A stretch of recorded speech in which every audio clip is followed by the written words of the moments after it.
Call the January 11th, whoops, we just lost January 11th meeting of the NCIP to order. Welcome everyone to the first meeting of the 2024 cycle.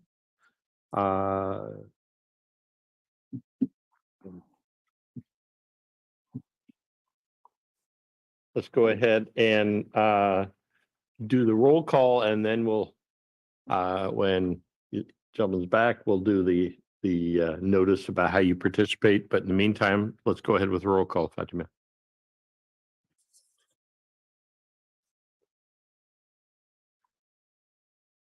Alta Mesa, Aye, or here. Casanova Oak Knoll, Here on Zoom. Deer Flats, Del Monte Beach, Here. Del Monte Grove Laguna Grande, Here. Downtown, Here. Fisherman's Flats, Here. Glenwood, Here. Monterey Vista, Here. New Monterey,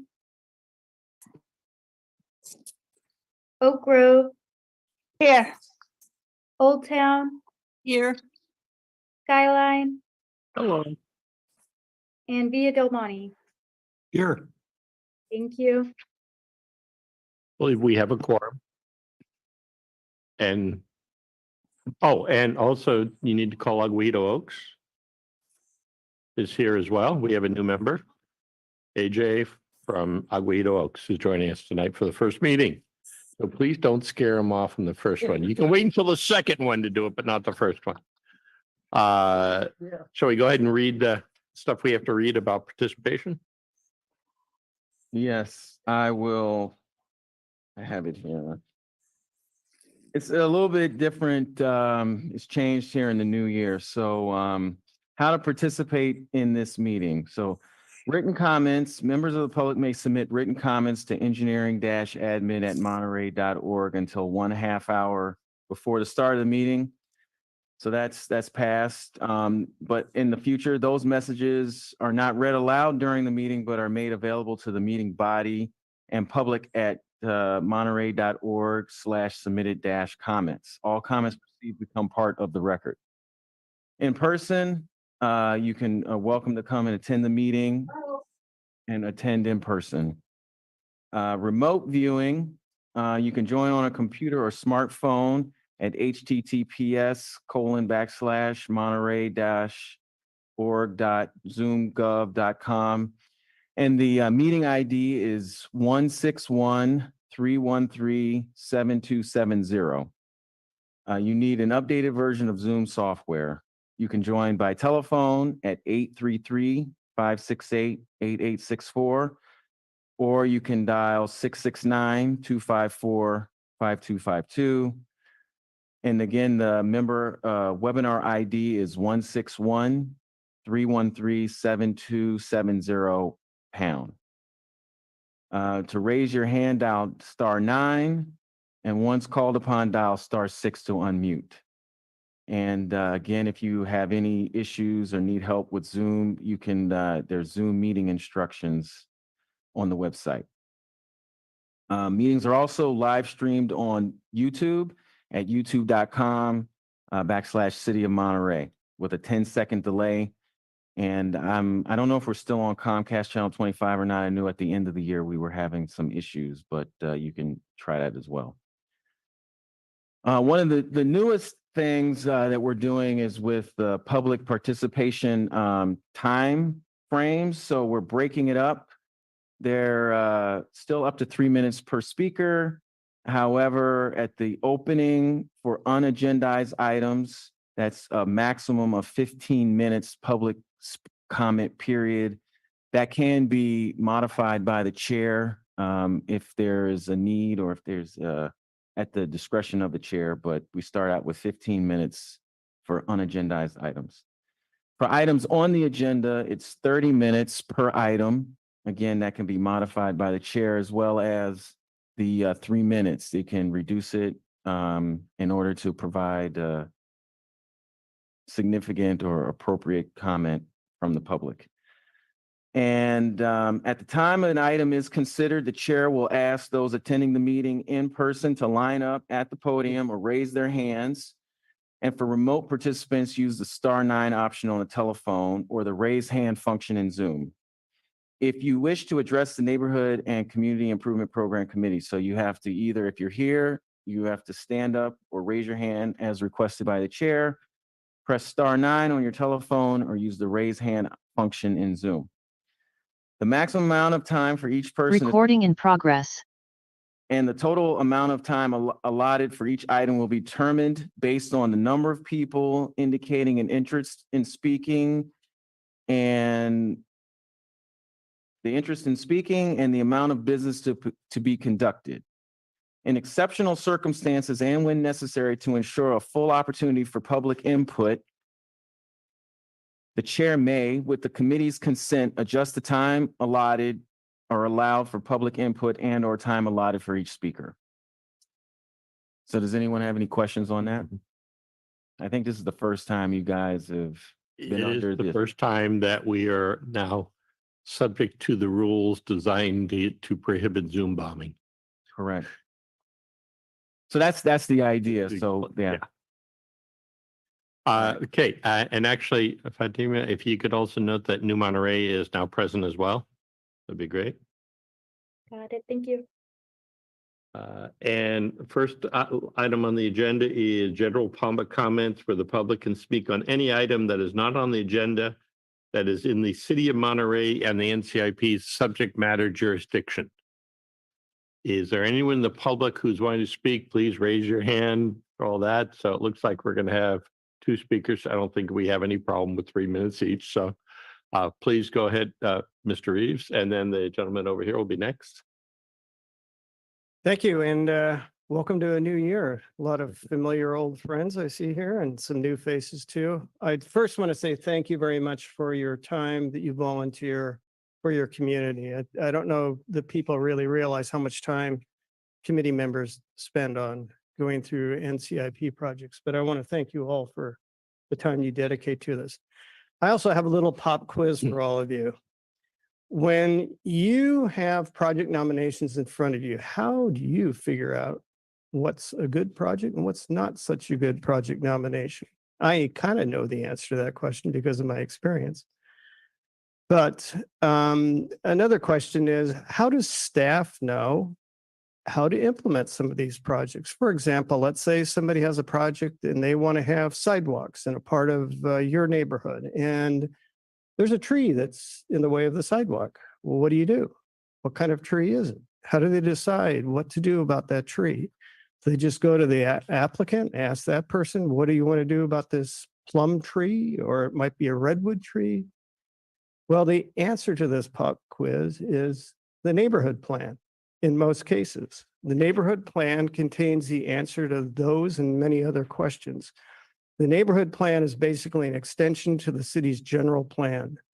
And when I first was hired on with the city of Monterey, the then city engineer, Dennis Gorman, sat me down with a pile of neighborhood plans and said, read those neighborhood plans and become familiar with those, because when you're implementing neighborhood projects, you need to know what the neighborhood plan says so that you know the answer to questions like, what do you do when you encounter a plum tree in the way of the sidewalk? Or what if it's a redwood? Or what if it's an oak tree? Because in some neighborhoods, they say you can cut it down. In other neighborhoods say absolutely not. Even if it's an ornamental tree, you don't cut it down. So I'm here to make you all aware of the importance of neighborhood plans. I will be submitting, and maybe my neighborhood will also be submitting an NCIP nomination to fund the update of the new Monterey neighborhood plan. Now, I know the word plan sometimes has a bad connotation to the NCIP committee, but in this case, I think neighborhood plans are the foundation of what you all are reviewing and what the staff has to implement. And I kind of wonder how many of those plans staff even has readily available to them. I know ours is like 30 years old and it was supposed to be a 10-year plan. And I'm guessing that most neighborhoods are probably in that same boat because they were all approved right around that same time period in 1990s. So anyhow, with that, thank you very much and look forward to working with you in this new year. Thank you, Mr. Reeves, Mr. Sovereign. And not all neighborhoods do have plans. My name is John Sovereign. I'm a resident of Monterey. Happy New Year, everyone. The NCIP program is in a state of crisis. You already know this. I would observe that, the project backlog was a problem before my high school classmate Jeff Krebs left. It's just a matter of degree. It's a matter of horrible degree. The backlog is growing exponentially, and there is no remedy in sight, as far as I know. I want to state unequivocally, NCIP is a great program. This doesn't mean it can't be better. I have a few mutually supportive suggestions. And in the field of software, and we probably borrowed this phrase from, the construction trades. If you're in a hole, stop digging. So help Public Works figure out how to fix the problem before we add much to it. One idea is, document and GIS tools, whatever they want, within reason, should still, be a capital project as opposed to additional FTEs. Personally, I'd be in supportive of, bigger hiring bonuses. That's a one-time expense, as long as it supports better execution in the short and long term. At the beginning of the review process, in less than a month from now, set a low cap on the number of new projects in this cycle, like maybe 10. You could approve half a dozen small, less than $50,000 or $100,000 projects, and maybe 2 to 4 larger ones. That's just an example. And depending on what happens in the next 6 months, you might decide, well, the cap is 0. There's no new projects. Finally, get staff to tell you what projects will be easier to do, whether that's because the bulk of the work is to be done in a department other than Public Works, such as the fuel reduction projects. Most of the work gets done elsewhere. Or maybe it's outsourced or something else. I know you guys are smart enough to do a nuanced evaluation. Again, the committee might decide that maybe there's no new projects this year. And I think you should set up a study session with the city council and figure out, what you're going to do.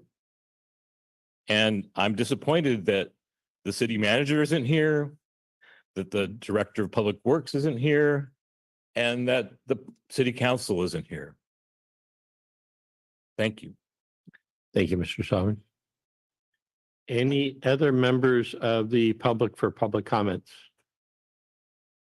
Okay, seeing none, we'll close public comments and move on to informational reports and staff comments. We We have one online. Sorry, I didn't ask. Well, no, yeah. Fatima, is there anyone online? I don't see anyone. I didn't see any But- hands raised, but then I'm not sure if I'm seeing everything on my screen. So We also had approval of minutes. We need to do the June 22nd, 2023 and August 10th, I 2023. didn't see it on the copy of the agenda I had, but Hey, okay. I think you had an older copy, sorry. I'm silly me. I printed out the one that was attached to the email that was sent to me. Sorry, But- so yeah, so we have approval of minutes. I'm sure you'll keep me on the straight and narrow, Reggie. That's great.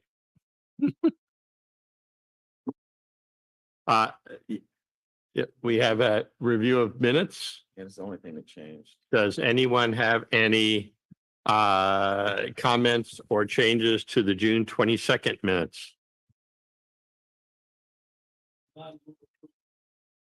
Okay. All in favor? Well, we need to do roll call. Alta Mesa, Aye.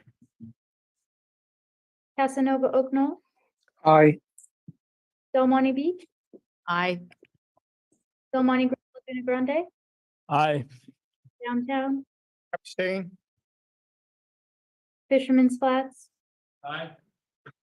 Glenwood, Aye. Monterey Vista, Aye. New Monterey, Aye. Oak Grove, Aye. Old Town, Aye. Skyline, Yes, please. and Via Del Monte. Yes. And Aye. Thank you. did you call Aguado Oaks? I just. They Okay. weren't roll call. Are they here now? Okay. Next on the agenda is August 10th minutes. Any questions or changes? Being none, online or in person, anyone entertain a motion? Move for approval. Move for approval. Is there a second? Okay. Let's call the question. If we have roll call, please. Aguado Oaks, Alta Mesa, Aye. Casanova Oak Knoll, Aye. Del Monte Beach, Aye. Del Monte Grove, Laguna Grande, Aye. Downtown, Aye. Fisherman's Flats, Aye. Glenwood, Aye. Monterey Vista, Aye. New Monterey, Aye. Oak Grove, Aye. Old Town, Aye. Skyline, Okay. Via Del Monte. Aye. Motion carries. Minutes are approved. Now we'll get back into the agenda on the actual way it is. Informational reports and staff comments. Yes, so I do have a presentation here. So let me get this going. And welcome everyone to the first meeting of the new year. So I hope that this presentation will address maybe some of the comments that were made in the public comment period, as well as some of your own questions that I'm aware of. So let me jump to it here. So we completed 15 projects in the calendar year 2023, from January to December. We completed 5 what I call prior year projects, and the years are here. So you'll see, and then as well as the department in the city that took the lead, so to speak, on completing those projects, right? So you'll see Aeneas Bridge restoration was completed by Public Works. Casanova Oak Knoll tree study was taken on by Parks and Rec with forestry. Laguna Grande Park playground equipment, Montecito Park improvements, Parks and Rec. And then we had Pearl and Figueroa Street intersection bulb outs. That was Public Works. Beach mats was a combination of Parks and Rec and Public Works. And then we had fuel reduction projects. We had 2 of those. We had El Dorado tree removal, Casanova Oak Knoll playground, park structure, that was Parks and Rec, Church Street raised crosswalk at Church and Figueroa, that was Public Works, Dennis the Menace Park expression swing, Prescott Avenue sidewalk installation, Dry Creek Road storm drain grate installation, and Via Paraiso tennis court striping was also completed in 2023. So we have some photos just to give you an idea on some of those. So here we'll see it was a spinner playground equipment that was installed at Casanova Oak Knoll, beach mats that were installed at the municipal beach off of Wharf 2 and the rec trail. And then Dennis the Menace, this expression swing was installed at Dennis the Menace Park. We have the intersection at Church and Figueroa, the storm drain grate that was installed at Dry Creek, and the the new refinished tennis courts and pickleball courts at Via Paraiso.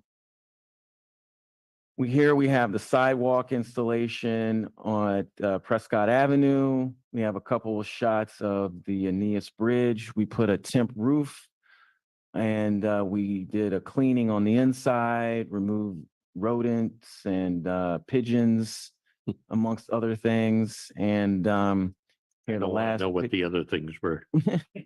and you see some pictures of the bulb outs at Pearl and Figueroa.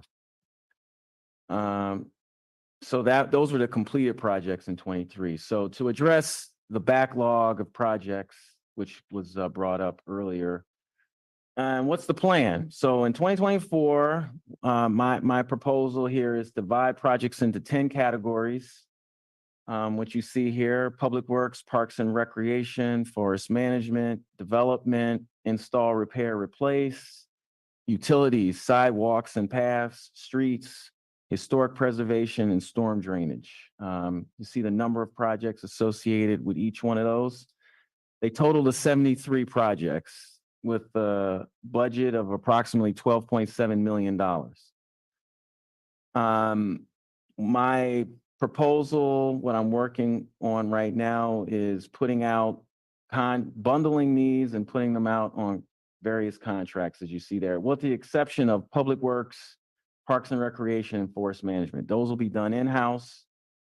The other 7 categories would be shopped out, so to speak, right? To help us to get these things done in a more timely and efficient manner, along with actively managing projects. So what does that mean? What does actively manage mean? Actively manage means we get them done or we get them off the books. We've had a history of keeping projects on the books, and there's certain reasons why certain projects just can't get done, right? We can't get neighbor approval. We have several of those right now that we're trying, right? The reps are putting in best effort to get neighbors to agree to put whatever it is, street lights, stop signs, radar speed signs up. And if we can't get approval within we'll have to decide what is a reasonable time frame. Is that 6 months? Is that a calendar year? Whatever that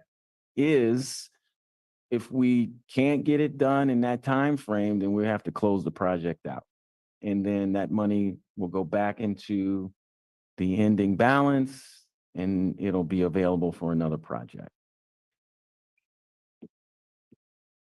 Oh, okay. Sorry, I'm not sharing the screen on Zoom, I guess.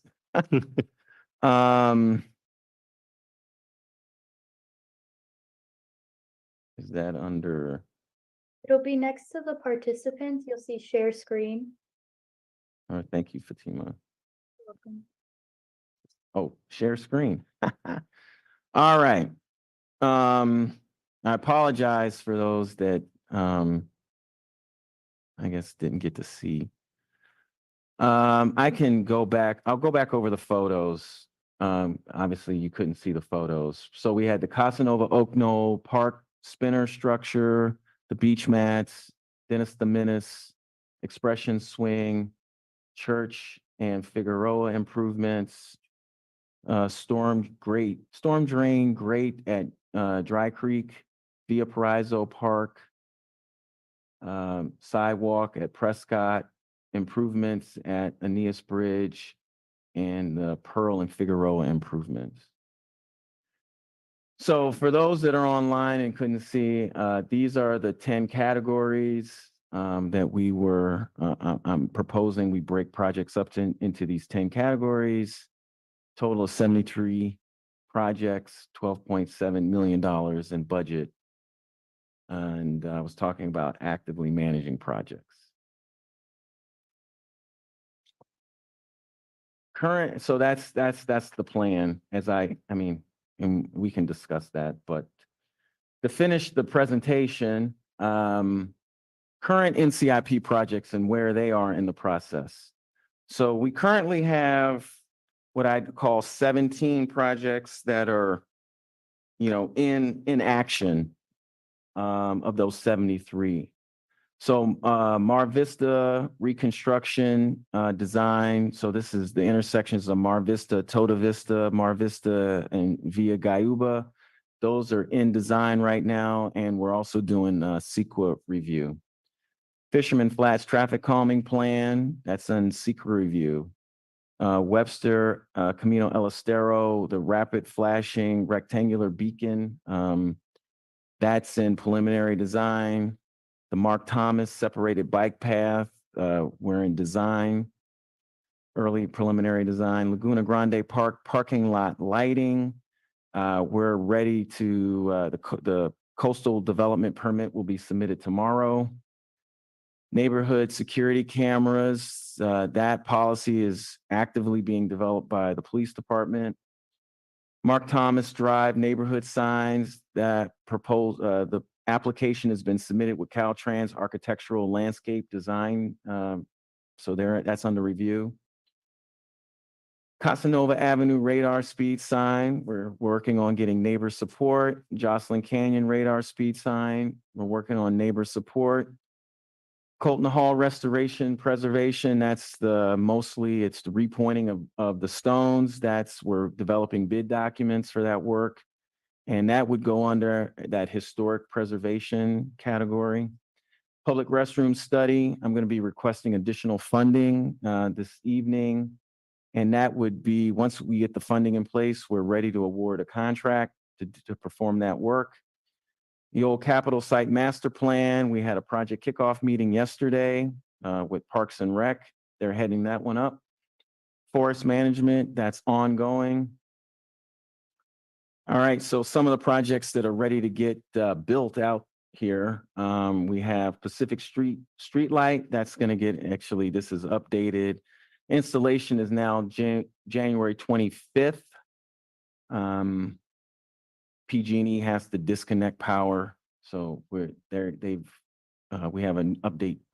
That's the 25th of January for that. Casa Verde Rec Trail Crossing plan construction is in spring. It's this year, 24.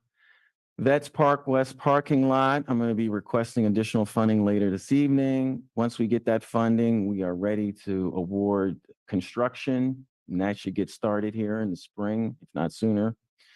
Hartnell Street crosswalk in front of the post office. The equipment is ordered and we're just waiting for it to come in.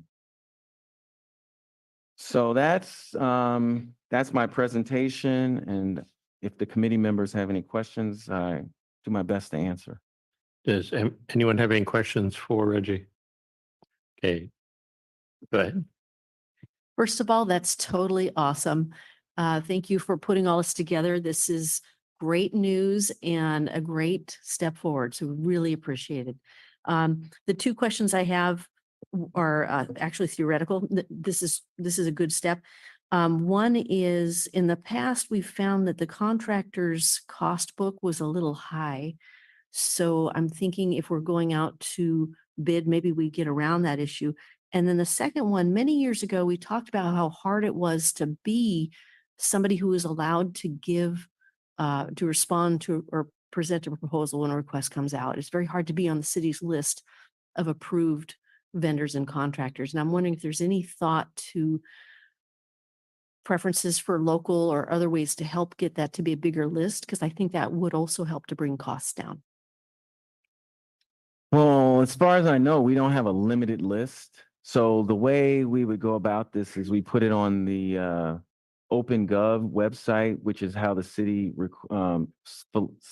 solicits proposals from, consultants, contractors, interested individuals. So it's going to go wide open. At least in my mind, that's how I have it. It's going to go wide open, and anyone that is qualified, has a business license in the state of California, a business license in the city of Monterey, will be welcome to submit a proposal. Okay, thank you. Hans? Yeah, I think it's great for these projects that you've listed here. My question is, what can we tell proponents of projects that haven't been listed here, that are funded but haven't been listed here, or are, Right, sorry. So the ones that aren't listed are in here. They're like in these numbers and um I'm trying to get, say, like one of these out a month in an ideal scenario. So, and I'll be providing updates to the committee, so our next meeting is, I think it's scheduled for February 22nd. So I can provide updates as we move. So is there a time when you expect to be able to at least give some advice on all projects that have been funded? Yeah. Like when they could fit in schedules or whatever, just so we can tell that. Right. I'll have to get back. I can provide something at the next meeting. I'll give you at least a theoretical, time when we'll get started on that project. Dennis? And then I need to know if there's anyone online who's got the hand up too after Dennis. And then we'll go to Tom. So you indicated this is your proposed plan. Who is this subject to approval of? And is this plan like going to be implemented this way, or is it likely to get changed by someone higher up? The other question I have is, if this is 12.7 million, what do you need for contingency funds on that? Which probably will be more discovered when you start doing bidding. Well, I'll answer the second question first. We currently have roughly in the neighborhood of 1.7 million in between contingency and ending balance that's not included in this 12.7 million. We have $950,000 in contingency, right? Because the committee approved 600,000. We already had 350, so we're at 950 right now. And we currently have, well, maybe it's more. We're close to 900,000 in ending balance right now. So between those two, I think we have sufficient funds to complete these projects. Funding is not an issue for NCIP, I would say. It originally budgeted at 12.7. How old are those estimates? And if estimates are wrong by 15%, you don't have enough. I'm sorry, can you ask that one more time? I So apologize. if the funding expectations for these projects, which were budgeted some time ago, if they run into a 15% overage, we don't have enough between the contingencies, the ending balance, et cetera. But inflation has been out there in the environment and has been talked about a lot. So I think we're likely to see higher costs. Higher costs. Well, I mean, I guess we won't know the answer to that until we put them out. I'm one of the things I'm hoping for, I guess, in an ideal scenario, is that when we're bundling some of these projects, we'll get better pricing than, say, if we did it one off. So I guess we'll have to, like I said, cross that bridge when we get to it, for lack of a better, metaphor. But I understand, yeah, there is some concern of, yes, and we have seen higher pricing, like the two projects I'm coming back later today to ask for additional funds. We are seeing increases in price. However, we are also finishing which is why one of the reasons the ending balance is so high, because we have also finished other projects under budget. So it's not, say, consistent one way or the other across the board. So we are making savings in some places, and so it really just depends, I think, is where we are. And then, I'm sorry, your first question was, yeah, back to what was the first one? You said you're going to lay it out in these 10. Oh, my proposal, and who gets to say? Well, the committee, you guys get some input, and then obviously it goes to city council too, right? City council has the final say on whether or not we award contracts, what the contract values are, and so on and so on. So I can propose and we can, put it out there, but it's my word is not the last word. That's why I said proposed. So do you need a motion from this committee to point towards city council that we support having it? I think support, I don't know if we need a motion, but if you guys are okay with the idea, we can't do a motion since it's not agendized for that, but I think Right. y'all can indicate our Right. But if you Verbal support, support. if you're like, no, we want it all done in-house, I mean, then. just want it done, I think Done. is the safe answer. Really, the question was, do we agendize it in a future meeting to have a vote to say that we, the committee, support this? I personally don't think it's necessary, but Okay. I mean, Okay. it's. If you Well, guys. know want that I think the committee would be more than happy to do that. That's. I think ours is, and I'll speak when it comes my turn to speak. Right now, it's Richard Russell and then Tom Rowley. Reggie, I want to say I'm very impressed with the management of the backlog. I've never seen, we've always tackled projects one at a time. And this bundling is the most economic, efficient way to go about it. I think this is a fantastic idea. And I think you can wipe out a lot of this backlog very quickly.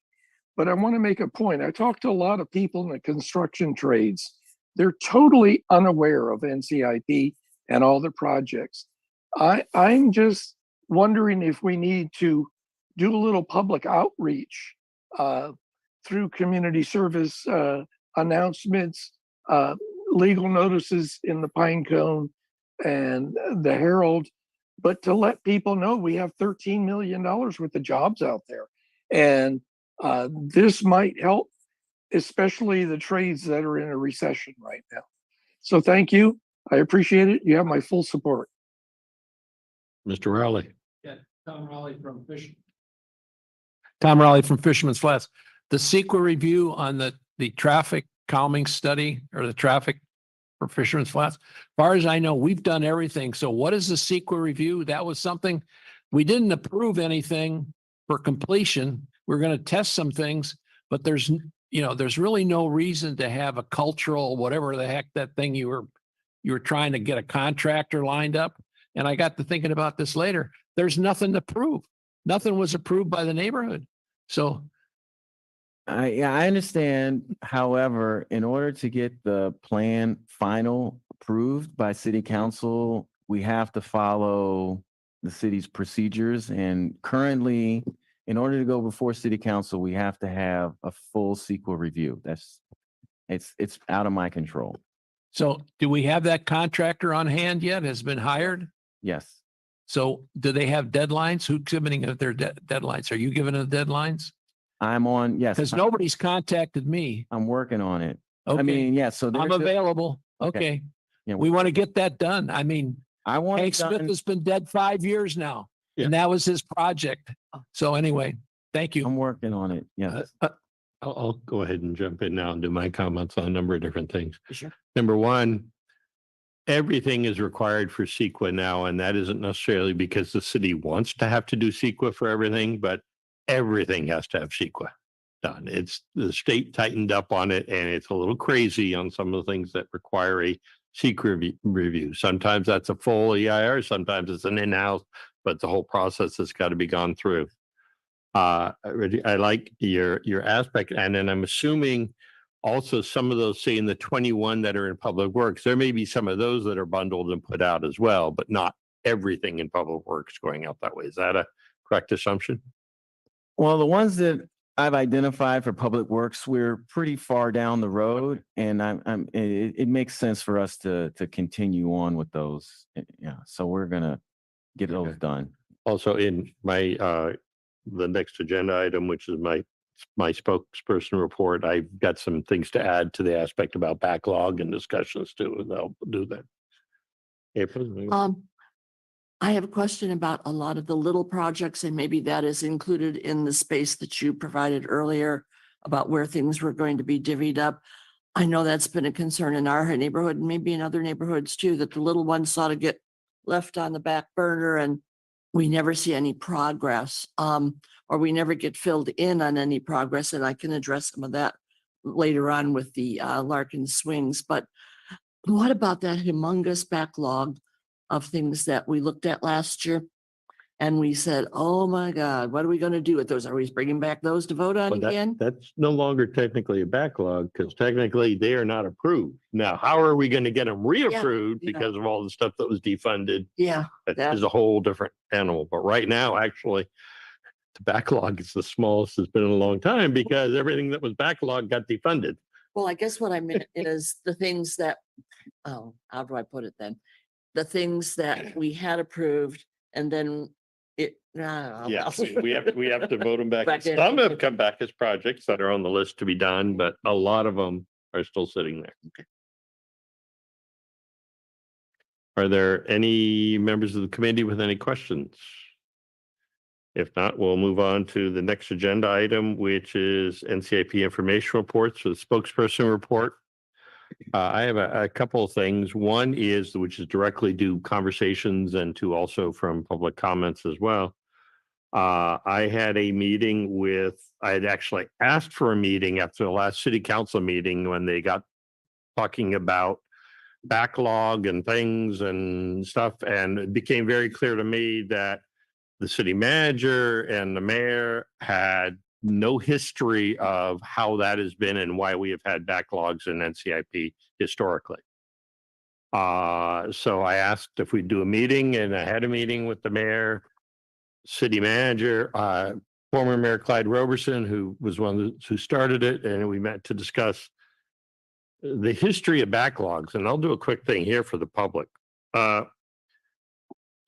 Right now, the fear of being able to get projects being done is because the city's extremely short-staffed. There are not enough engineers to even do the city's projects, which we all understood when we were going through and voting. That is not historically why backlogs existed for NCIP. NCIP has had a backlog in projects historically, but the initial backlogs were because we have had a complete lack of focus in the city, previous public works departments to want to do anything on NCIP. And we were the second class projects behind other city projects because city had a large capital improvements project budget too. Then we went through a time where the public works director was openly hostile to NCIP because it was not his realm of things that he wanted to do. So things did not really happen quickly. Then during the financial crisis timeframe, the city manager decided this is a place I can bank funds to use if I need to. So he basically put a halt on all NCIP projects to have the money sit there. And then when he tried to use it, he was told by the city attorney he couldn't legally do what he was doing. But that put about a year and a half of projects, almost nothing happening. When Mr. Krebs was hired with the NCIP said, basically, listen, hire a person that's to specifically focus on NCIP. NCIP has the funds to pay his salary. The backlog started to go down. Still had a lot to go, but it started to go down. Then we come to the pandemic and the backlog disappears because the city council basically eliminated everything and reallocated the money and did that route. So we're starting fresh, but we have a lot of people upset because they had projects that were approved, were done, they gone through the work and they're waiting to have happen. And now they're not even a project again. So we're having to wrestle with that. But I think I like what you've done, Reg. I think it's a thing we need to continually be on top of. And my comments to the mayor and the city manager were along the lines of, you need, as you have the people, develop a plan to focus on doing it. There's never really been consistently a plan for actually implementing and building NCIP. It will be a challenge. But that is also the nature when NCIP was all about. It was the projects that were being done before NCIP was created were always the big sexy projects, the widening of a street or major arterial, or things that were traditional CIP projects. But sidewalk infill in neighborhoods, or in Villa Del Monte, which had no sidewalks and no storm drains, it wasn't putting in there. Those were put in because of NCIP involvement and totally changed the nature of the neighborhood. Some may say for the better, some may not, but that's in the eye of the the voltage. So we always have to be cognizant of trying to make sure we don't have a backlog. The big difference right now, yes, Public Works is short of engineers, but what's beautiful is Reggie's not only an engineer, he's also a project manager. Correct. Okay. So the big part of it is what a project manager is going to do is help get the stuff going and come up with the process to actually get things built and done and moved on. And yeah, I don't know how we're ultimately going to deal with shortage of engineers, because that's not just the city, that's public, that's the private firms, that's basically everybody. It's kind of like after the pandemic, all of a sudden we have no engineers, we have no waiters, we have no, all these jobs that we're always fill, all of a sudden there's nobody that for them. It's like, where did everybody go? But that's not just us, that's a lot of other areas in the country and the state as well. But very open discussion with the mayor and city manager. We also got into other areas of, well, maybe we shouldn't have as much money going to NCIP and it should go to other things, or we should bundle it all to go to a thing that would be a big CIP project or a lot of things. And they were reminded that it is the charter designating the amount, and the comment was made, well, we could do charter measures to change that. And I did say also, well, if you have charter measures, you can also have charter measures that can change other rules of NCIP and tighten things up too. So be careful what you wish for. Because it's, the public decided, probably we do our best to continually try to, and the entities that's probably the most frustrated about the backlog, even more so than the people who submitted it, is this group up here. And the idea of let's just forego it a year.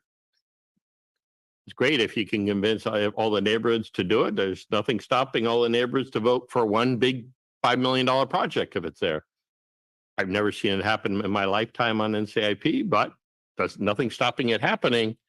But that $5 million project doesn't necessarily get built either any quicker.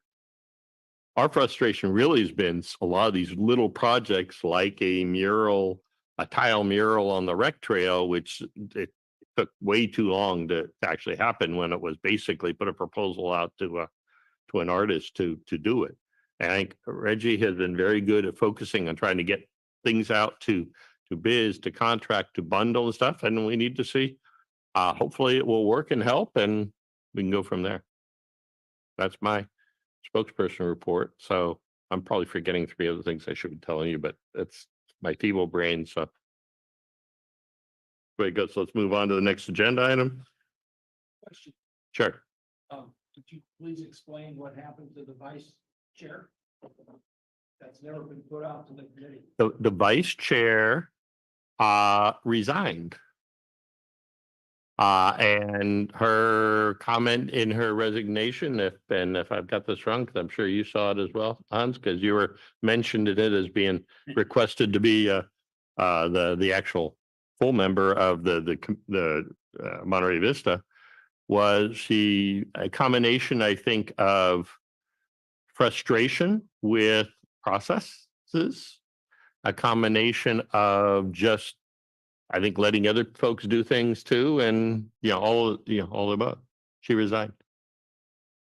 But that was never put out to the committee. No, she resigned and suggested a member and an alternate, and the city council still has yet to appoint the actual representative for Monterey Vista. The mayor has yet to appoint. So Hans is here as the alternate, and he's doing a able job to fill in, but and the irony is her recommendation, the neighborhood's recommendation was have Hans be the rep, but so he's here being the rep, but he's not the rep, he's the alternate. That the people here have been here for a while. Yep. So maybe we're frustrated, but we can keep it in and still try to get the job done. That's up to person. I know she's had in the past health issues. I do not think it's that right now, but I'm not going to speak for her. I'm just going to say, what she indicated in her letter of resignation. So. Okay. Yeah, which is good. I'm assuming it's good for, that's up to the neighborhood to say if it's good or not. Not me. I'm not in that neighborhood. So. Again, let's move on to the first public appearance item. Well, first, which I have to ask ahead of this public appearance item, how many people are looking to speak to the appropriation and transfer of funding for the Veterans Park West parking lot in the general public? I don't think our 3-minute limit's going to be an issue, so let's go ahead and open that item. Reggie, do you give a presentation? Yes, be happy to. It's be brief. So back in 2019-2020 cycle of NCIP, there was a application for improving the parking lot at Veterans Park. It's the major, I guess it's the biggest one, and it's the one adjacent to the hike at Huckleberry Hill. It's in poor condition. I don't think that's a a surprise to anyone, and it's definitely in need of some upgrades.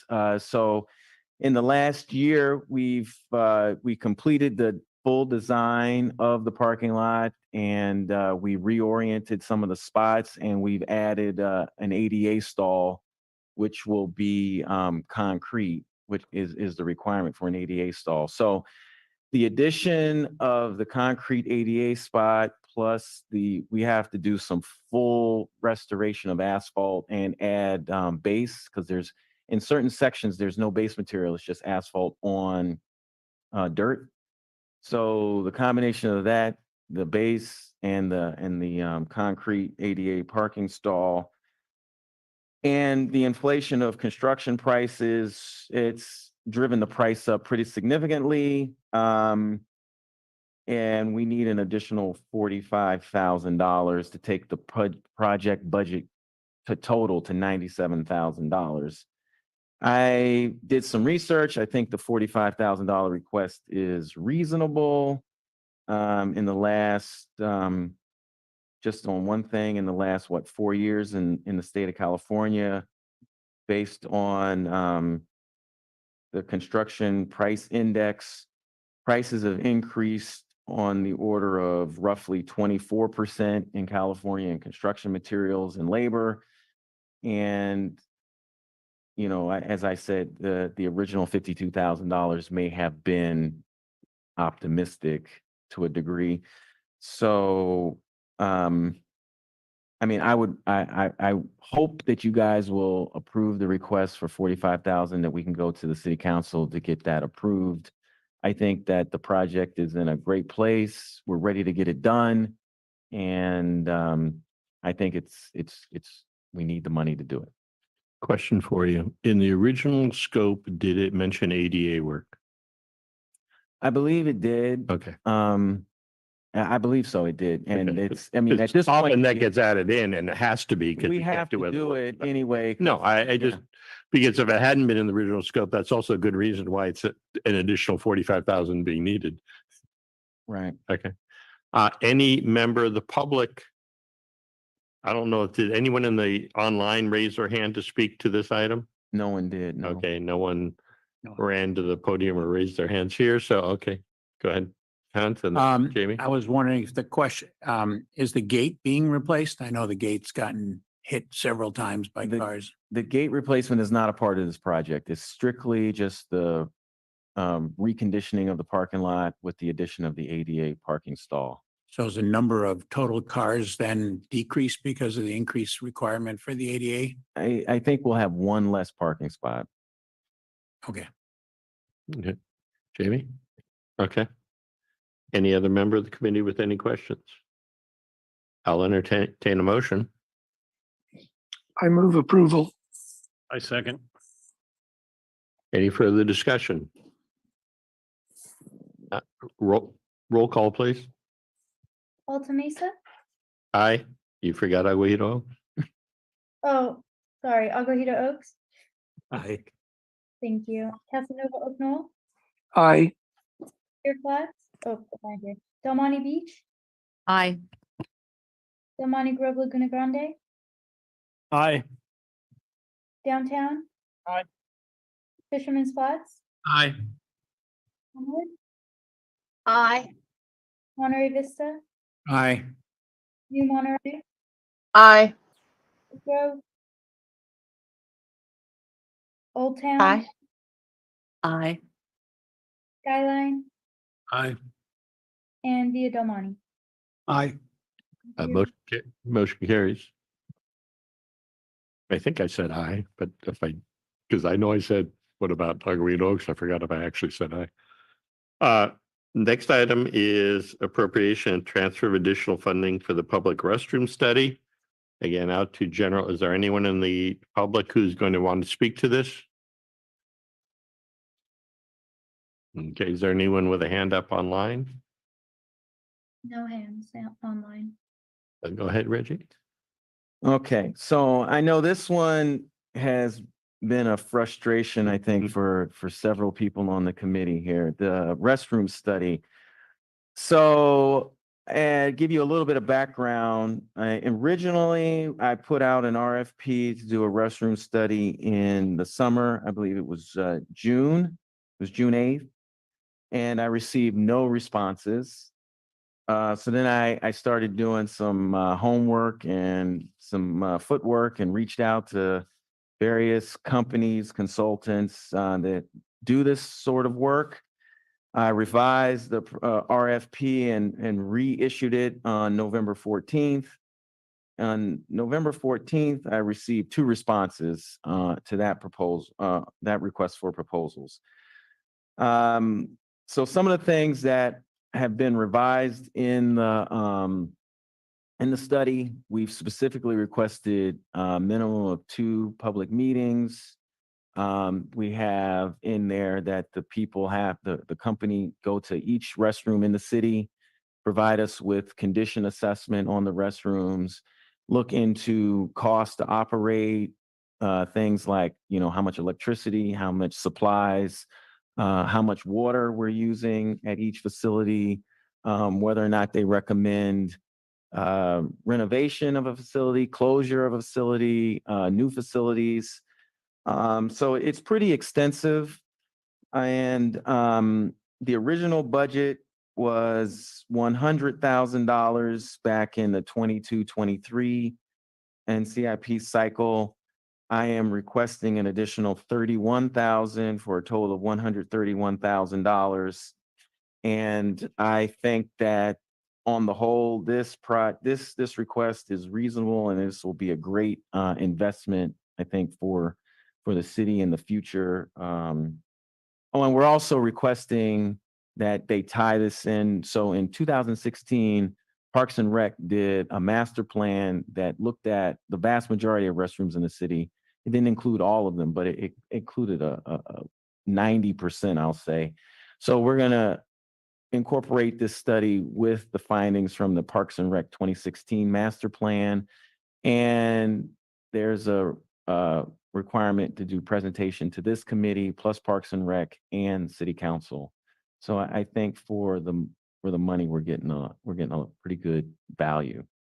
So I'm asking for 31,000. So they're also going to suggest places where we need to have one, correct? Correct. Yeah, that's part of it. So yeah, requests. Yeah, it's part of the scope of work is recommendations for new restrooms. Yes.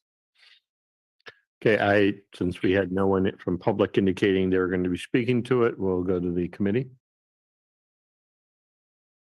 Kurt? One question.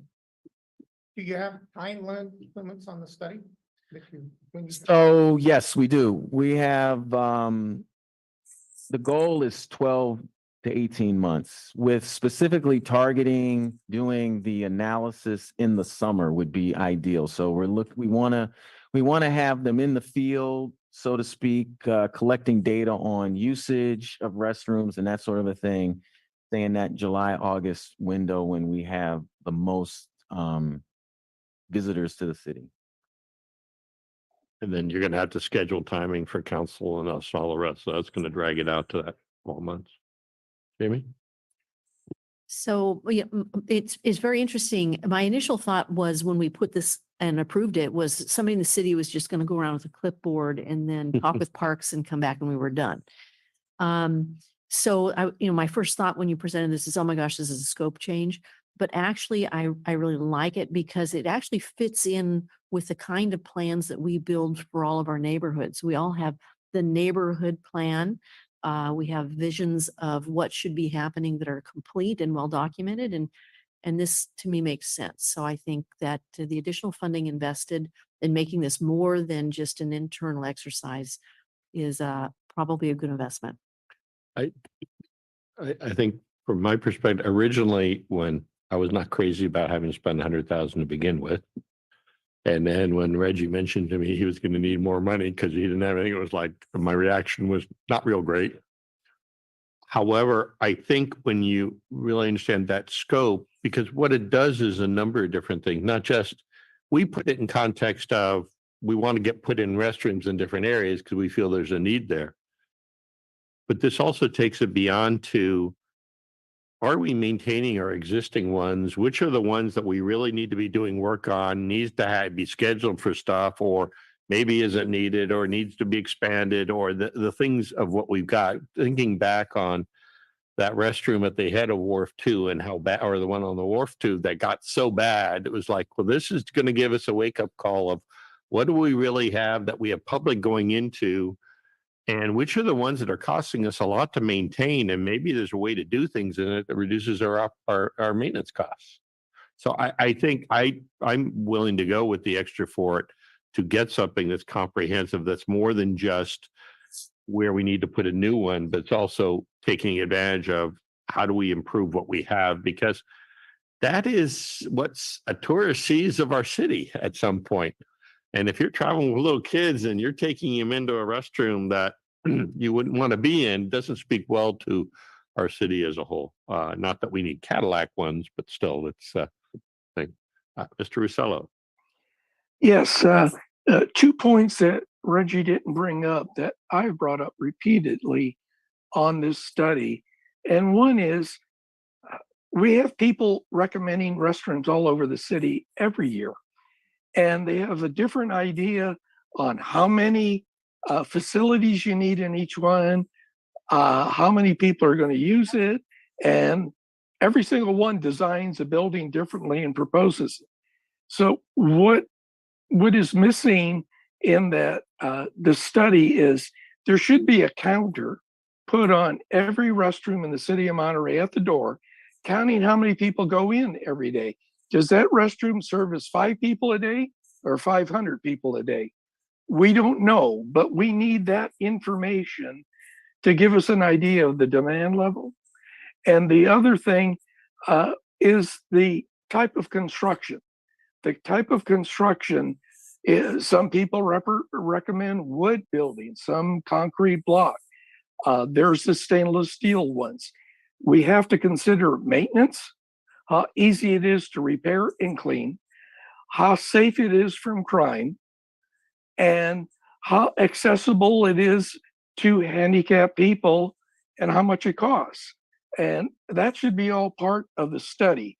We need to have one design, one material that addresses this, and we have to have statistical information on whether we need 1 toilet or 6 toilets. We know that by the numbers of the ones that are currently being used. So I'm sure that's already part of the questions that the consultant will be looking at, but I want to make sure that it's included tonight so that we get the information we need and we can stop the arguments on the design, the location, and how many people are going to be using this each day. Are they using it at night? Are they using it in the daytime? I'm not talking about intruding on people's privacy. I'm talking about a device that counts 1, 2, 3, not pictures or anything else, a motion activated counter. That's all I'm talking about. They're battery operated, they're easy to install. So anyway, I agree with Rick on the necessity for this because we're talking millions of dollars. It's clocking in at $1 million a restroom now for a concrete block, conventional 19th century restroom. Those are not the ones that are maintenance low. Thank you. Thank you, Mr. Russo. Any other member of the public? I think Reggie, you look like you're getting ready to. Well, I was gonna say that the proposal does include counters, so we will be, it's up to the consultant to determine what's the best counting method, but they do have to provide Hard usage numbers. information on the restrooms, yes. Perfect. And Does the study include looking at where else we need restrooms? Yeah, Rather than just, so yes, that's one of the big requirements, so to speak. It had, yeah, what I'm calling actionable recommendations. They have to provide, like I said, you know, updates, upgrades of existing and or closing, and like I think there's options, say, to consolidate or improve the restroom situation, say at the Wharf and Municipal Beach and in that area where we have quite a few, like at the kayak rental and at the I forget what is the beach house, right? There's several in a small space, but I don't think any of them they might all be past their useful life, maybe is the best way to put it. a follow-up to that, on the previous project that we just approved, it was a 24% expected normal inflation. This one's a 31% expected normal inflation. We'd have to, just for consideration later, we need to probably set aside another 1.5 million for contingency. I think we need to look at, I think the thing here is trying to get someone willing to bid on Yeah, so is part of the challenge. Just saying. I think it was a surprise there was no interest at $100,000. Also, knowledge of it being something to bid on, I think, was a question. It's a little esoteric type of a project. yeah. Just one question. Does this also include looking at use of outdoor showers? I know there's a couple at the various places and whether that have been used and how much they're used. Does that include this, or is this totally, because they're usually associated with the restrooms? The RFP did not state anything about outdoor showers. As far as I know right now, we just had the one proposal in this most recent was to install one at the beach, but I'm not aware of any other showers in the city. But I believe San Carlos Beach Park has one San for Carlos. the scuba divers. But no, the RFP did not say anything about showers. All right. Any other questions? Go ahead. You mentioned you had two proposals this last round. Is this funds because one of the proposals requires that much more money? Correct. Okay. Yes. Okay. If there are no more comments or questions, I'll entertain a motion. I move we approve. It's been moved. Is there a second? Been moved and seconded. Any further discussion? Not roll call, please. Aguayo Oaks. Aye. Alta Mesa, Aye. Casanova Oak Knoll, Aye.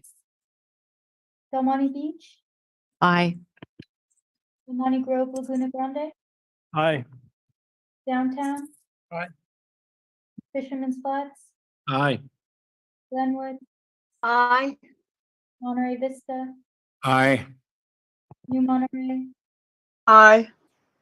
Oak Grove, Old Oak Town, Grove. Aye. Old Aye. Town- Sorry, Old Town, Aye. Skyline, Aye. and Via Del Monte. Aye. Thank you. Motion carries.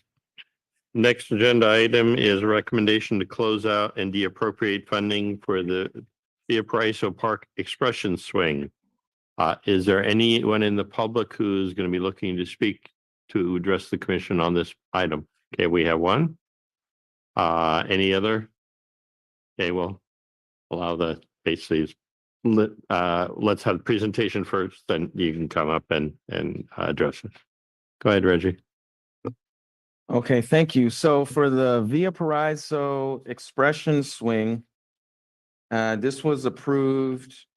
Make sure I'm on the right one. Yes, this was approved back in the 22-23 cycle and for funding at $30,000. The request was to put in an expression swing in the park.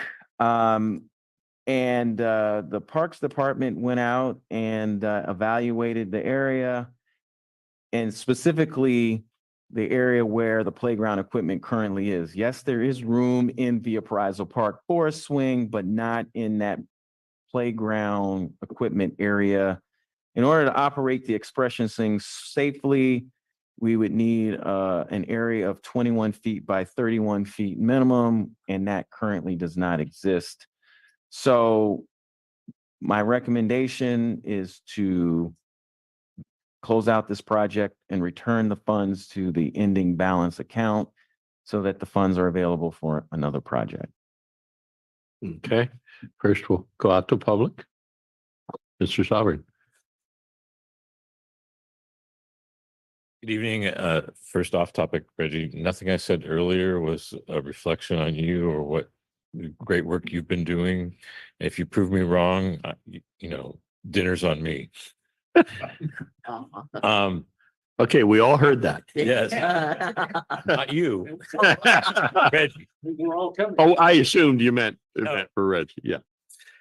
I really only had one question, and that is whether the submitter proponent had been contacted about this. And I know that there were other, expression swings, that were considered in the same time frame. One for Dennis the Menace. Hopefully, you found enough space there. Mhm.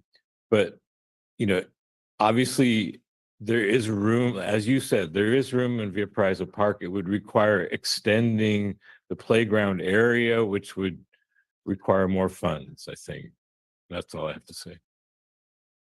I believe the answer to your question is yes, there is room, but it would require additional funding to make an area for it to be, whether it's attached to the existing equipment, play area. No, yeah. And there is one that's been installed at Dennis the Menace. And our next agenda item is another expression swing. Yeah. So Right. All those things are true. Is the submitter happy? I did reach out to the submitter, and I mean, there was no response. So, I mean, I could. okay. Jamie. Well, I think this is an interesting thing I want to bring up for all of us. Our job is not just to sit in these meetings. We are representatives that are working in the community on the projects, and we're the conduit between the project submitter and the city. So I would expect in an instance like this that the neighborhood rep for this area had done legwork to work with that submitter and understand, just like you do when you're submitting it. You're making sure you got all the facts straight, and you're making sure you represent that. And in this case, I would expect that conversation to have taken place before it disappears. Or let us say it another way. We go ahead and disappear it, and that the neighborhood rep may be getting a phone call, and it's way too late. So as a rep, it's in your best interest to be the one that is doing that. It's beyond just being here. So, and I say that specifically because we really have never shut anything down and take the money away without the rep being the one that brought it forward. That's normally what's happened. So I want to be sure that we're all thinking about that. I think that's a great point. I think the other thing that has occurred here is this last cycle was the first time we've ever talked expression swings. And I have a feeling that even staff and all the rest really had no idea how much space was needed for them. It was like, well, rather than fixing the swing set, let's do it as expression swings. They're fun. They're great. But not realizing they take a lot more space. Now, that does not change everything you just said, which needs to be happening. I think that's what we're seeing right here at this moment, with the next one also being the appropriation of another expression swings. Is it was a great night thing. Let's do it. Let's add it. But I think now going in before another expression swing comes to us to vote, I think one of the things will be staff parks may be looking at, is there a place to actually do one? So is it a valid project in the first place? Is really what didn't happen here, to realize is it really was never a valid project in that location. And if that had been brought up at the very, very beginning, could have worked with the applicant before it went through the thing and found a place and done the extra funding to have it go in and things. I think this is learning in a lot of different ways. A valid project or insufficient funds? No, this is not, you can't build it. You can't put it where it needs to go. So Question. well, and well, in this one, actually, this one could go either way. Because there's not sufficient funds to build it in a different location. And we may want to say, no, we're not going to deappropriate it. We want it to look at, work with the applicant, see if there's another location. But then is that a scope change? So, Question. I Yeah. didn't see any place in here where Parks and Rec weighed in on these two items, both of these items. No, I spoke with Louis at Parks and Rec on both with Larkin. He's not Park. Parks and Rec, he's staff. but if they Well- can't be built, Tom, because there's not room where they respect. I'm so, oh, you mean Parks and Rec Commission? I'm sorry. Is that what you're Yeah. saying? No, I did not They- speak with anyone at Parks and Rec I think Commission. it should at least, it's being deleted from a Parks and Rec plan, or it was approved all the way through the city council and the Parks and Rec input on it when it was approved. They should have a comment one way or the other. Well, everyone Under- approved it because everyone likes the expression swings, saw the great idea. The problem is when time to go in and put one in, there's not a space to put it. Well, Because of there's so much I guess what bigger I'm in the saying, swing. maybe Parks and Rec may want to modify the thing for additional funds to build it.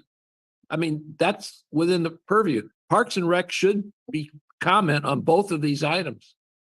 So I'm not ready to vote on this until we get some comments from Parks I and can Rec. tell you right now, Parks and Rec has no money in any budget to Well, do anything, so. Yeah. And coming to us would be a scope change. So if the commission's ready to have a scope change as part of a project, which we have issues on other things. I said, I think this is a very big learning one because it's now a thing that's never been installed. And if we knew what we know now at the beginning, it could have been worked with, they figure out to have a better place to do it and do the extra funding. And so we're kind of stuck. Doesn't mean it cannot come as a project in the next cycle in a different location with the rest of the funding necessary to put it in a different location, because there's room in the park, but it's more than just putting a swing in. And you don't want it necessarily all out by its lonesome. You really want it associated with the play area. So, but then it's, I don't know, it might make things interesting. Yes. Go ahead. I see two things with this one, and with actually both of these, swings. I agree with Jamie in terms of the way our past practice has been, that it's usually the original submitter and the neighborhood, saying yes or no, that they want to pull it off the table. All of us up here have umbrage with the city council taking the funds that they took during the economic, period without any consultation.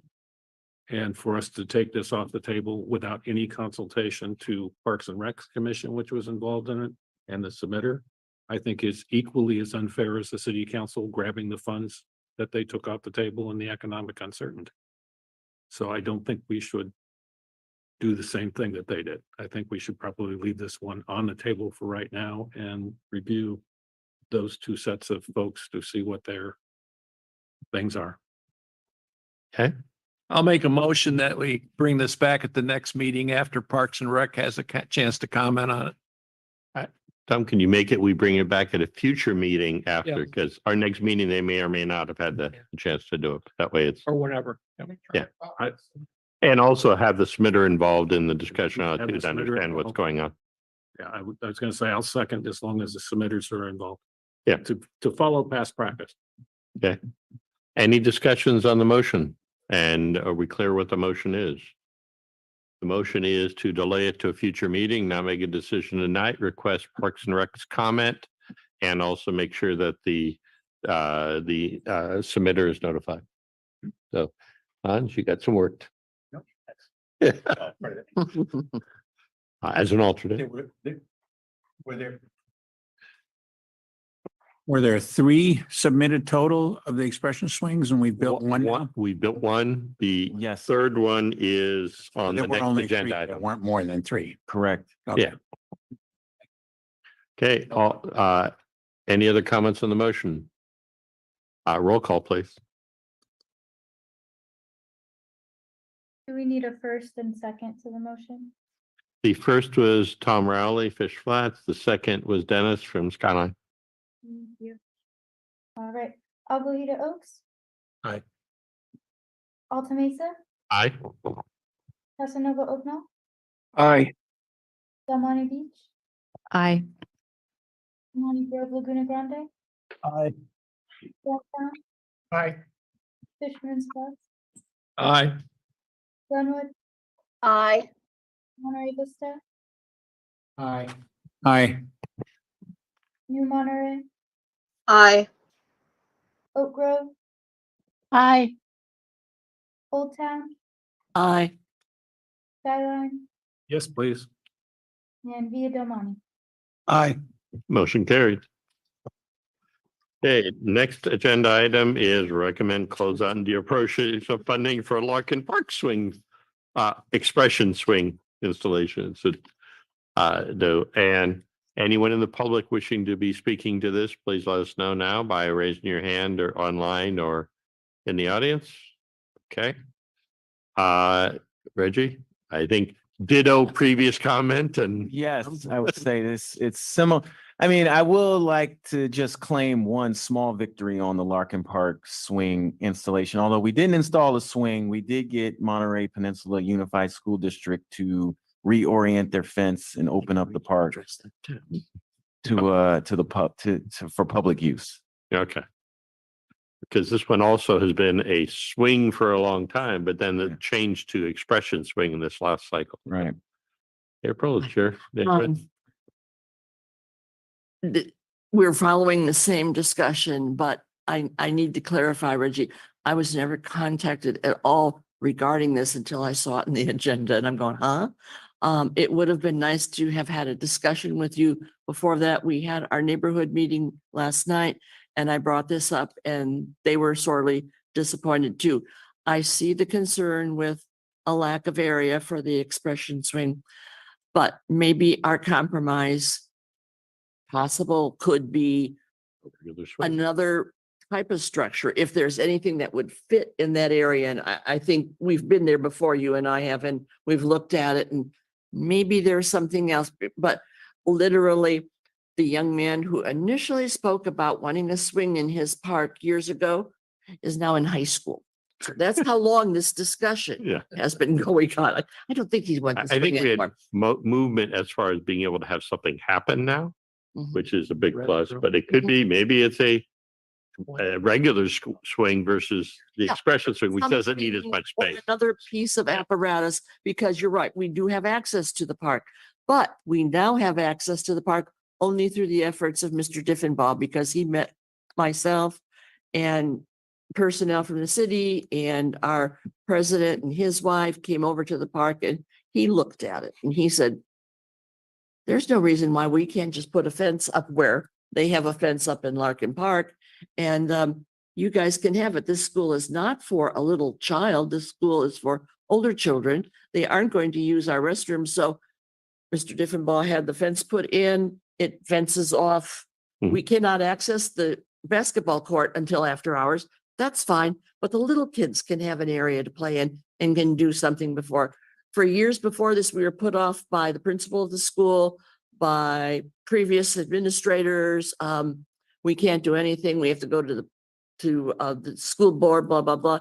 And it got done in 5 minutes after talking to the superintendent. Student 1.2. Mhm. So what we're looking at is something, now we have access to it for the kids during the day.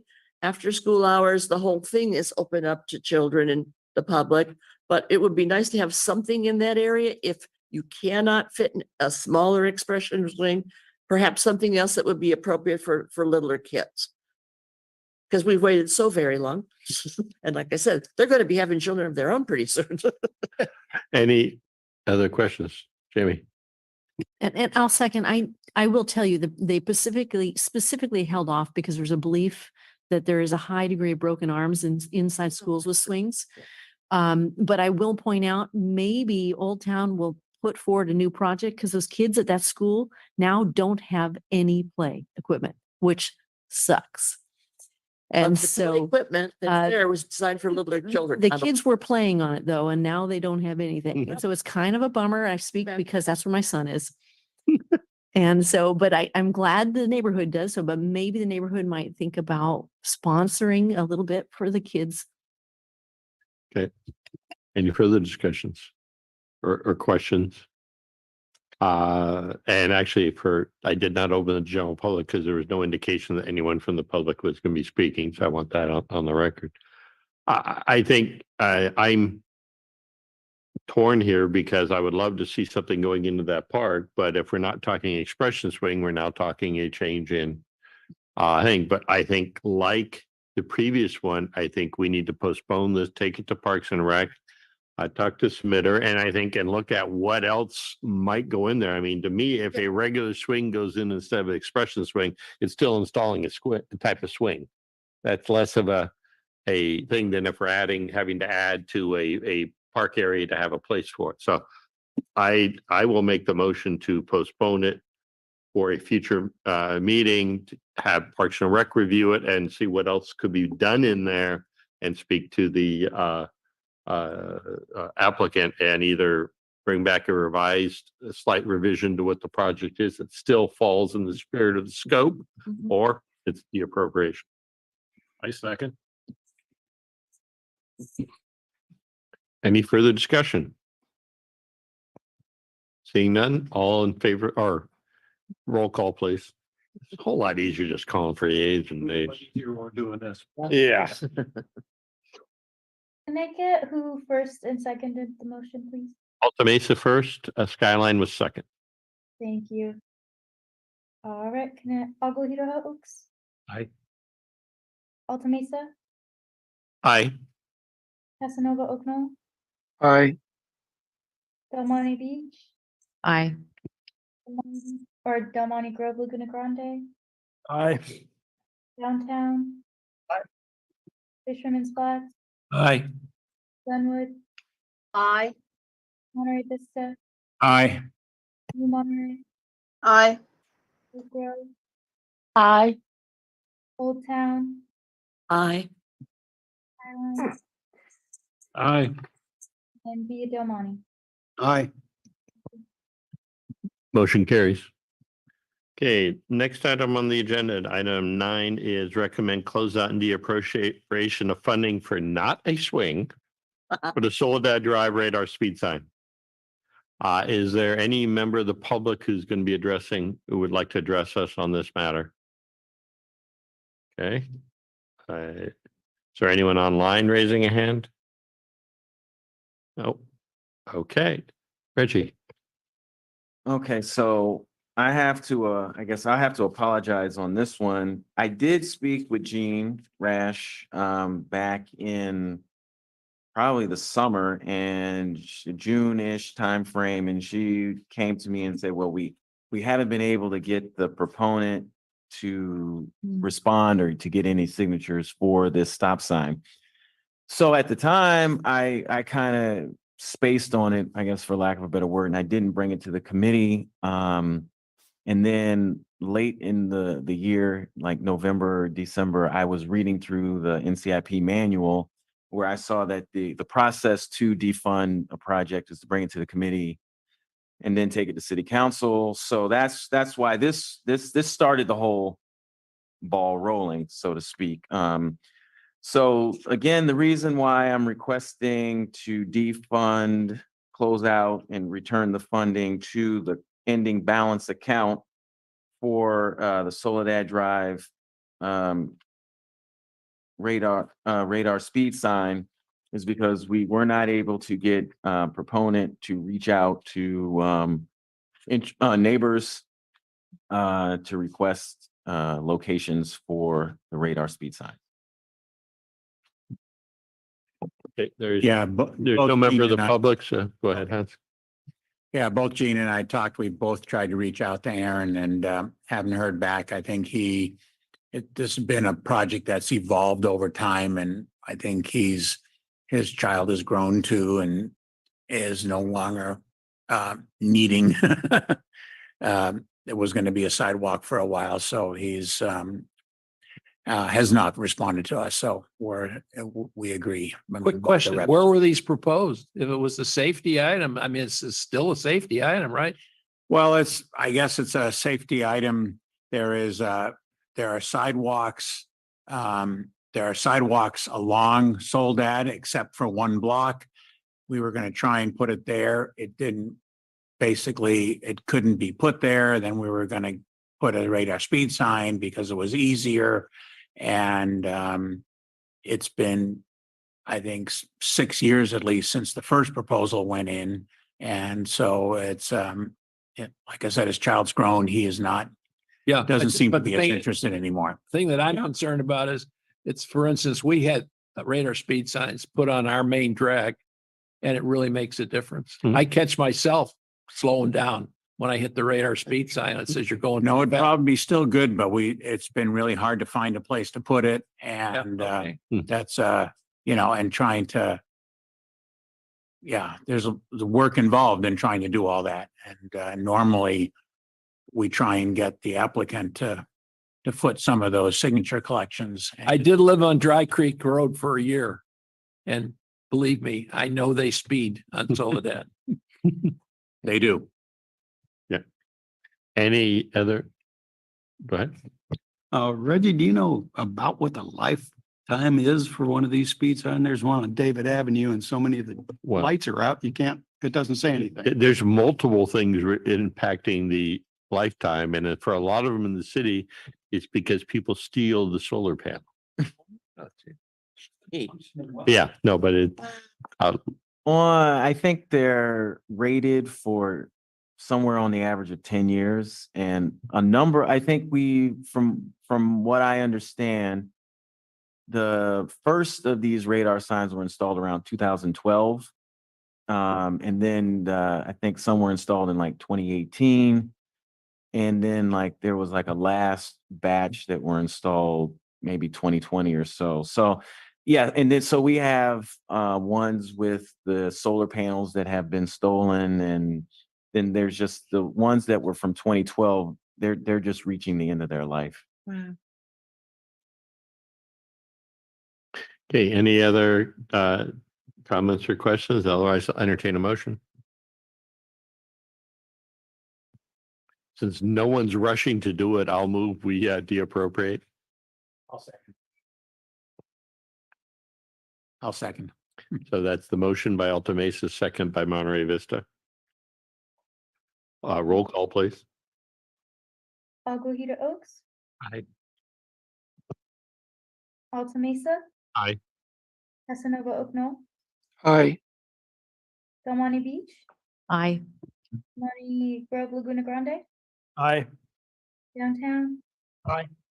Fisherman's Flats. Aye. Glenwood. Aye. Monterey Vista. Aye. New Monterey. Aye. Oak Grove. Aye. Old Town. Aye. Skyline. Aye. And Via Del Monte. Aye. And Reggie, the amount of that was? It was originally approved in the 22-23 cycle for $50,000. Our contingency just went up by 50,000. Not technically because it's ending balance, but next agenda item number 10 is the Adopt Neighborhood and Community Improvement Program Committee deadline and meeting schedule for development of the cycle. Is there going to be anyone from the public who wishes to speak to this agenda item? I see a huge rush of hands going up. So no. Reggie, go ahead, please. I'm trying to share my screen. Well, I think while you're doing that, we all received in our packets a draft of the proposed schedule. So there are a number on there that you will see that have an X in the middle, so you know the month that will be held. But that tends to be the ones where it goes before council, planning commission, parks and rec, and the other things, not our meetings themselves. And we know the month that we're shooting for, but we don't necessarily know what date of the meeting that'll be on. So at least we know the month. You want to go ahead? Okay, yes, you are correct. And I think one of the most important at this point anyway is the application deadline for nominations is currently February 9th, with the first review of projects on February 22nd, which I know will be a big day for the committee. So if you are comfortable with the 9th, if you want to push it out a few days, I mean, I think that's probably the biggest point of discussion. The rest of these, they're on our normal Thursdays at 6 p.m. With the exception of some of the other like city council and committee meetings. So I think this is completely up to you guys to decide what you want to do. Okay. Open it up to the commission. Kurt? So if we happen to push it from the February 9th by a week or two, does that shift everything? Yep. Yeah. Or does it? Well, I mean, Your time in. I think that, maybe a day, say 1 week, we could probably keep it as is. If it goes more than a week, we'd have to shift the dates. Yes. Because it's very much a cascading effect. It's really how long are we going to give staff to review them before we have to start? Yeah. And it's, So do we have to go over and review all of the old projects that got kicked off before yet in this cycle as well? but no, we decided for this one that they're automatically in. So yes, they will be for the review, but remember, this is the preliminary screening is it a valid project or not? I would recommend that we go ahead and leave February 9th as the cutoff for new projects, so we don't get lambasted with so many, since we already are going to get lambasted. Okay. Any other comments? Lee, Yeah, Lee, I think Lee Whitney had her hand raised. Yeah, I don't see it since the challenge with Zoom is when we have the when you have item stuff. on the screen, we don't But see the I Zoom. did see it. I did see it pop up. It's Lee, I'm here, if you guys can hear me. yes, we can hear you. I agree with keeping it, the schedule as is. I do have one concern. A lot of us, our terms are ending June of 24. How is that going to affect the voting night and that area? How is that going to affect that? That's a real good question. Yeah. And I doubt Reggie even has an answer to that question. I do not have an answer to that question, but I think we can get one before June. Well, I think we should get one before probably our next meeting, just so that people know. And I think the council needs to be aware of it and may want to adjust when they want to appoint or I mean, it's, yeah. Rick, I think my hand's still raised. I talked to Tom about this. Tom said he was going to look into it to see if it automatically we roll over and still become the representative, or we have to reapply. The other suggestion I talked to him about, and he was going to check into it with the lawyer, with Dobby, is because we lost 2 years of our time because of COVID, why can't we add those 2 years to the, add those 2 years to our term? So just some thoughts, you guys, but I like the calendar the way it is. Well, and Lee, I appoint you as a one-person committee to keep Alan Tom to forget an answer. A party of one, seating in the lows. Yeah, any other hands raised that I can't see online or? Not, I'll entertain a motion. Move acceptance of the schedule. Okay, moved by Fish Flats, Second. second by Skyline. Roll call, please. Aguajiro Oaks, Aye. Alta Mesa, Aye. Casanova Oak Knoll, Aye. Del Monte Beach, Aye. Del Monte Grove, Laguna Grande, Aye. Downtown. Fisherman's Flats, Aye. Glenwood, Aye. Monterey Vista, Aye. New Monterey, Aye. Oak Grove, Aye.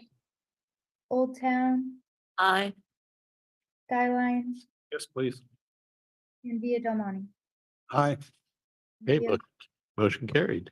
Thank you. Next agenda item is item 11, the elect neighborhood NCIP program committee chair spokesperson and vice chair alternate spokesperson. Is there going to be any member of the public wanting to speak to this? Since it's public thing, okay. Not seeing a bunch of hands, so I will. Yes, but he's not general public. So you're gonna have to wait, Richard, because we have a staff report first. Okay, sorry. All right, so the staff report, I think is pretty simple. We have to we have to select it. We have to vote for both a chair and vice chair for the annual cycle. The chair is responsible for conducting the NCIP meetings. The vice chair conducts the meetings when the chair is unavailable. The chair and vice chair represent the neighborhood and community improvement program at city council and other city board, commission, and committee meetings as needed. The chairs and vice chair represent the NCI committee. The chair and vice chair serve as spokespersons for the committee. So it's an important position, and there are currently, I think, 28 people on the committee with 2 vacancies. So That's includes alternates. including alternates. So any of the people, the alternates or reps are available to fill those 2 positions. Also, just to clarify, the role of spokesperson is to convey the views as expressed by the committee in meetings and or votes, not to just talk personal opinions.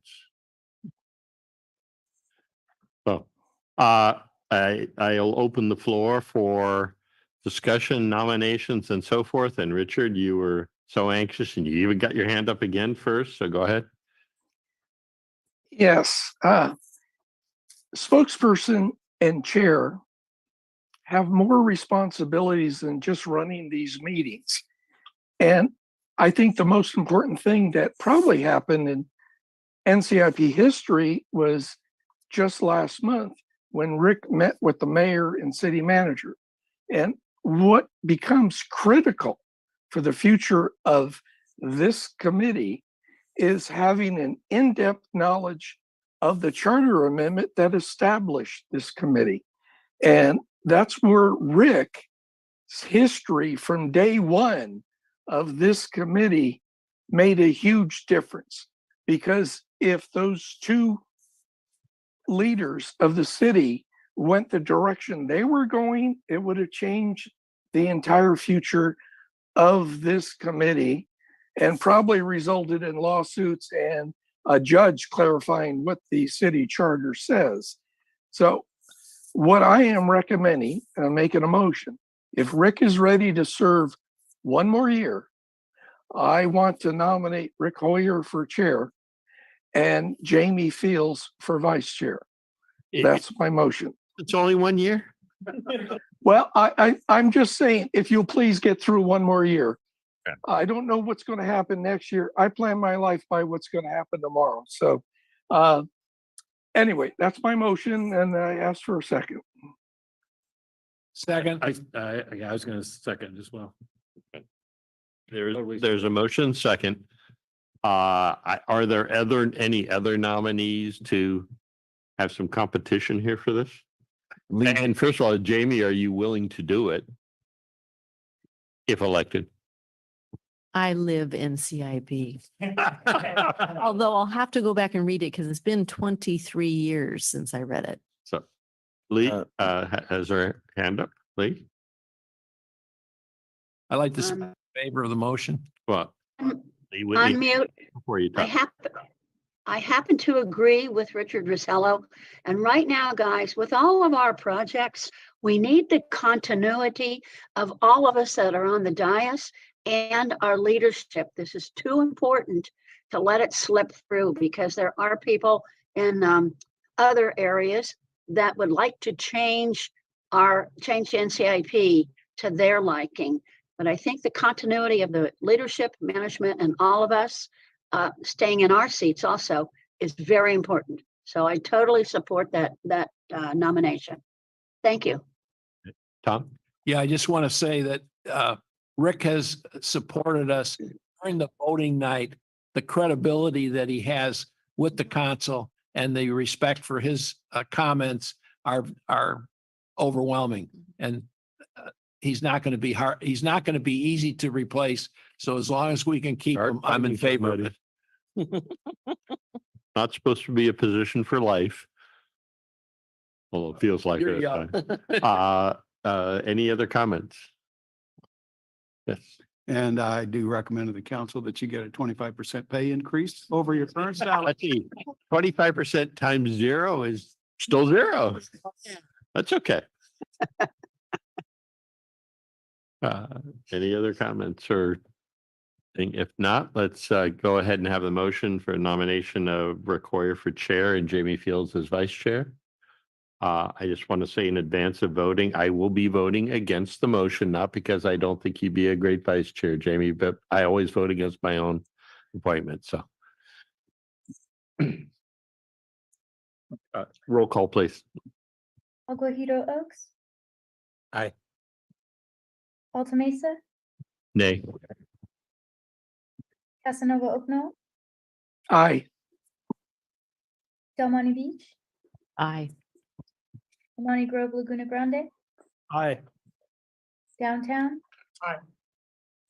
Fisherman's Flats, Aye. Leonard, Aye. Monterey Vista, Aye.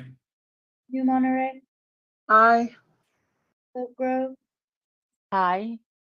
Old Town, Aye. Ireland, Aye. and Villa Del Monte. Aye. Okay, motion carries. So congratulations, Jamie, and condolences, Rick. But I know you'll do a good job, Jamie. Anything you want to say to the commission? I'm going to have to read my Rogers Rules of Order. I haven't been paying that close attention because you've been amazing. So don't be sick. It's Robert's rules. You can replace me. It's not Rogers, it's Roberts rules. There you go. That's how long it's been. And it's not even Roberts. They had name change in the meantime. Oh, There, I- it's not even Roberts. It's something else with an R, isn't it? In the manual. In the manual, yeah. It's I don't know. But it doesn't technically govern us, so I don't think. I don't know what governs this, actually. Okay, next item on the agenda is committee member comments. Chenier, you raised your hand, and then Richard after that. Yeah, I wanted some clarification. So our new Monterey Neighborhood Association has expressed interest in updating the neighborhood plan, and we had someone from the give comments from the general public. Is that considered a capital project, and have there been projects submitted in the past regarding funding or assistance for updating a neighborhood plan? Yes and yes. In fact, I think NCIP paid for the original New Monterey neighborhood plan. The thought process is it leads to approval of capital projects and things of that nature because it's the document that governs it. We've done master plans for parks and things of that nature as well. So yes, it has been viewed. So it would need to be submitted as a project and go through the process like all the rest. All right, thank you so much. You're welcome. Richard, then Lee, then Tom. Yeah. My comments are for communicating with the other commissions and departments. Some commissions propose up to a dozen priorities each year. If we're going to simplify the backlog, and the city departments and the commissions could do the same thing. What if all the city departments got together and just kept to their top 3? And maybe they're larger projects because of that. And that could be true of Parks and Recreation, Historic Preservation. If we could get them to discuss and not give us a laundry list of projects, which eat up our time, the staff time, and most of them don't pass anyway. If they could just focus on what's important, what gives us the biggest bang, what's the most efficient, which are the projects that can get grant money and actually multiply our effect. If they can have that discussion instead of just having a meeting and putting their 25 wishes down on the list and submitting it to us, it could help our process. The neighborhoods really like the little projects that got the big bang, that make the big effect in the neighborhoods and make the big change. The city departments give us a laundry list every day. And I think maybe, Rick, you can get the council to give that direction and solve a lot of our workload. So that's my suggestion. Everything else is running fine. And I do agree with Lee. There are a lot of people that just see a big pot of cash and they're trying to figure out how to get it for themselves. So this is the Neighborhood and Community Improvement Program. It is not a cash cow for everybody's pet projects that have nothing to do with what we just said. Thank you. Thank you. Lee?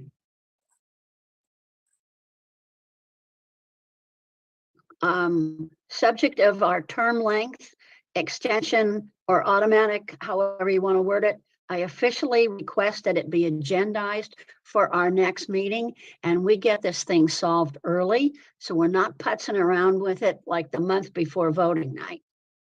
Because I'm sure the city lawyer needs to weigh in on it. So we might as well get it going while we can. Thank you. Thank you, Lee. Tom? Yeah, speaking for Fisherman's Flats, I'd like to thank Reggie for jumping in with all 10 feet and moving forward on getting he's been here, less than a year or about a year, and getting things organized. I mean, I think it's really important that we be organized if we're shorthanded, especially. And I'm having a left hip replacement the 14th, happy Valentine's Day of February.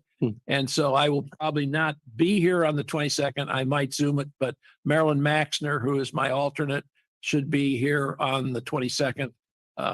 That's like 1 week after my surgery, 8 days after my surgery. So I won't be here on 22nd of February, but roll. Okay. Dennis, then Jamie? All right, Yeah. excuse me, Bill Del Monte, then Jamie. Yeah, I'm pointing this way. On instead behalf of this. Villa Del Monte, Reggie, thank you. That's really why we need to get a new appreciate it, yeah. chair at some point. It's This is traditionally the meeting where we would now go through in great detail all the steps that were going to take place on every one of these calendar items. I think most of the people here are returning and they know, but I would invite the people that are new. We have new reps. We may have some new alternates to reach out and get a feel for it, because between now and February 9th, we need to get some stuff done and communication out into our neighborhoods and with our people. And get that back and get research on that stuff and get it all back. So there's some direct action that needs to take place. And it's also nice to have an overview of what this whole schedule looks like. So I would invite you, since we didn't spend a long time on it in this meeting, find somebody and ask and talk about it. okay. Anyone else? Not, I'll go ahead with my comments. Just a couple of them. I want to welcome AJ from Aguayo Oaks. It's great to have someone from Aguayo Oaks again. And actually tying into what Jamie just said, if you have any questions or anything, I'm more than happy to meet with you at any point and just talk you through how the process works. So Thank you. you're welcome. The other thing is I think I will, based off of Richard, what you indicated, I will shoot a note to the city council and ask them if they could reach out to the commissions and see if they could streamline their requests and, really put some thought into it, not to make it long laundry lists from each, because all it does is it ties up staff time and cost and having to go through to summarize them all, to review them all and all the rest. And really spend some time focusing on what it is you're really wanting. Because, when we get 20 projects from one commission, it doesn't really, they may put an order on it, but now we're picking and choosing. We may like the 20th priority better than the first. And so, it's now in there for consideration. So any of them could be happening. So I think they dilute the importance of the projects they're doing from their standpoint by oversubmitting numbers, just to do it. Again, it's up to them. Anyone can, but I will send a note to the council and suggest that. And if they choose to do it or not, or we'll see. Other than that, thank you for everything tonight. And Reggie, thank you so much for all you've been doing. It's been a tremendous help. Thank you. And if seeing nothing else or no other comments from anyone, we're adjourned.